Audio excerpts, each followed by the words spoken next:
عباسی حکومت کے دوران ہی خلیفہ ہارون رشید گزرے جنہوں نے بہت بڑے کارنامے انجام دیے۔ اس کے بعد ادریسی حکومت کا دور آتا ہے۔ ادریسی حکومت کے دوران ہی سن 859 عیسوی میں دنیا کی پہلی یونیورسٹی القروین یونیورسٹی موروکو میں قائم کی گئی۔ موروکو ایک نارتھن افریقہ کا ملک ہے جس ملک میں آج بھی دنیا کی پہلی اور پرانی یونیورسٹی موجود ہے۔ دنیا کی سب سے پہلی اور پرانی یونیورسٹی کسی یہودی، کسی عیسائی اور کسی دوسرے انسان نے نہیں بلکہ ایک مسلمان انسان نے، اور مسلمان انسان پیتورا کے میں ایک مسلمان عورت نے بنائی تھی جس کا نام فاطمہ الفاہمی تھا، اور یہ یونیورسٹی بھی وقف کے تحت ہی بنی تھی۔ اور وقف کی رینج اتنی بڑی تھی کہ جس کے تحت دنیا کی پہلی لائبریری بنائی گئی، دنیا کی پہلی یونیورسٹی بنائی گئی، اور دنیا بھر کے مختلف کام ڈیورنگ دا ایرا آف اسلام وقف کے تحت ہی انجام دیے گئے۔ پھر سال 1299 عیسوی کا دور آتا ہے۔ سال 1299 عیسوی میں عثمانیہ سلطنت قائم کی، جسے انگریزی میں اوٹومن امپائر کہتے ہیں۔ اوٹومن امپائر کے سب سے پہلے سلطان عثمان غازی بنے، جو سال 1299 سے لے کر 1326 عیسوی تک حکومت میں قائم رہے۔ اس دوران بہت ساری تعمیر اور ترقی کے کام کیے گئے۔ ہیلتھ کیئر میں، میڈیکل سائنس میں بہت ساری ترقی کی گئی۔ اسی دوران ڈسیبل اور ایلڈری پیپل کے لیے بہت ساری سہولتیں قائم کی گئی۔ عثمانیہ حکومت کے دوران بہت سارے پروویژن، بہت سارے قانون بنائے گئے، اور اسی دوران شریعہ لا پوری دنیا میں خاص اور عام ہوا، اور شریعہ کے تحت ہی وقف انٹروڈیوس کیا گیا، اور وقف میں بہت سارے پروویژن لائے گئے، اور وقف کے تحت ہی بہت ساری سکیمز شروع کی گئی جن کی کاپی دنیا بھر میں آج بھی کی جاتی ہے، چاہے وہ scheme for employment of youth ہو، چاہے وہ expenses of marriage of girls ہو، چاہے وہ establishment of public bathrooms and toilet facilities ہوں، چاہے وہ لنکیج آف روڈ ویز اور provision of protections of travel protection law ہو، چاہے وہ اسٹیبلشمنٹس آف روڈ ویز یا واٹر ویز ہوں، یا protections of birds and animal rights ہو، اور یہ ساری سکیمز وقف کے تحت امپلیمنٹ کی گئی دوران حکومت عثمانیہ۔ دنیا کا پہلا جغرافیکل میپ آف دا ارتھ جو بہت ہی ایکوریٹ تھا، اسے ایک مسلم محمد بن ادریسی نے دیا تھا، اور اس ادریسی نے ریسرچ اسی وقف کے فنڈ سے ہی کی تھی، اور وقف کے فنڈ کے تحت جو ادارے قائم کیے گئے تھے انہی اداروں کا استعمال کر کے اس نے اپنی ریسرچ کی، اور ریسرچ کے بعد دنیا کا پہلا ایکوریٹ جغرافیکل میپ اس نے بنایا، اور اسی میپ کا استعمال کر کے واسکو ڈی گاما پہلی بار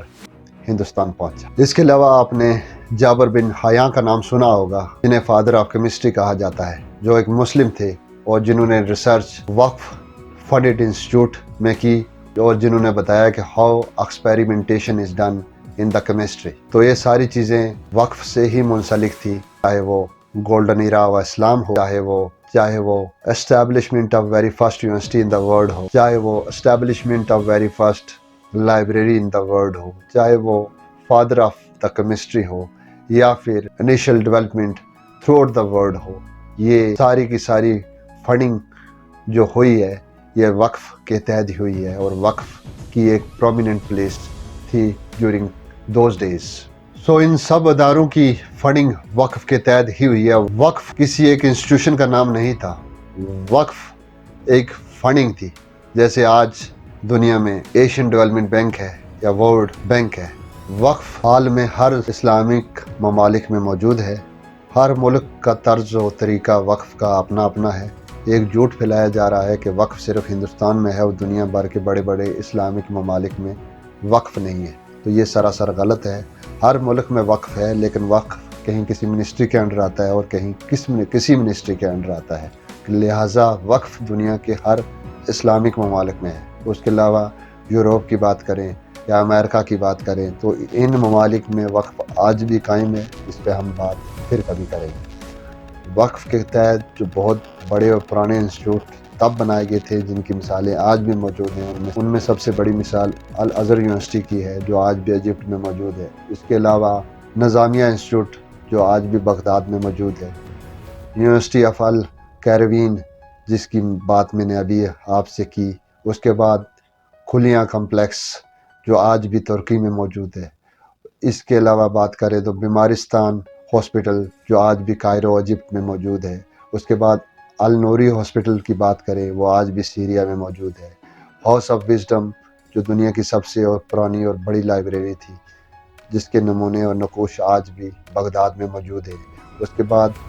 بہت ساری دنیا میں چھوٹی چھوٹی لائبریری اور وقف پراپرٹی کی بات کریں وہ دنیا کے کونے کونے میں موجود ہے۔ اب تک کی تحقیق سے آپ سمجھ گئے ہوں گے کہ دنیا میں چیریٹی کا کنسیپٹ کہاں سے ہے۔ دنیا میں چیریٹی کا کنسیپٹ وقف سے نکلا ہے، اور وقف سے ہی متاثر ہو کر دنیا میں بڑے بڑے چیریٹی ہاؤس، بڑی بڑی آرگنائزیشنز، چاہے وہ بل اینڈ میلنڈا گیٹ فاؤنڈیشن ہو، چاہے وہ یونیسیف ہو، چاہے وہ بڑی بڑی این جی اوز ہوں، بہت بڑے بڑے ٹرسٹ ہوں، للی انڈومنٹ ہو، ویلکم ٹرسٹ ہو، یا پھر ٹاٹا ٹرسٹ ہو، یا اور بہت بڑے بڑے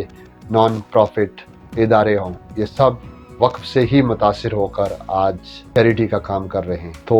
وقف صرف ایک ادارہ یا پھر ایک فنڈ نہیں تھا، وقف ایک راستہ تھا جو کہ اسلام کے شرعیہ قانون کا ایک جز تھا اور آج بھی قائم ہے، اور وقف سے ہی متاثر ہو کر دنیا بھر میں تمام ڈیولپمنٹ کے کام ان نان پروفٹ آرگنائزیشن کے ذریعے